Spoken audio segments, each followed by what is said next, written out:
s-a întâmplat să vă puneți vreodată întrebarea de ce, de exemplu, Sean e mult mai energic decât Steve sau de ce Stephanie arată atât de tânără, iar Jill, care e de aceeași vârstă cu ea, arată mult peste anii pe care îi are?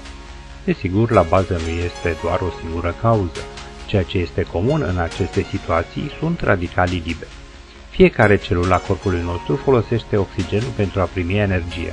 Ca rezultat al oxidării apar molecule ce au pierdut electronul. Acestea sunt radicalii liberi.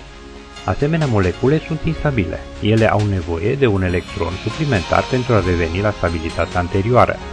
De aceea, ele fură acest electron de la celulele vii ale organelor noastre, sângelui, pielii și chiar de la moleculele ADR, care sunt responsabile de dezvoltarea altor celule.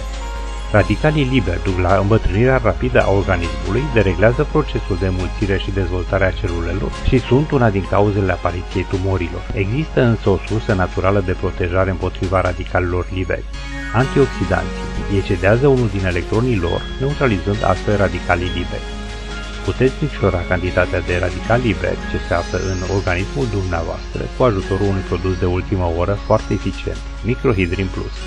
Acest produs super eficient conține trilioane de electroni liberi, cu mult mai mulți decât orice alt antioxidant ce există astăzi pe piață.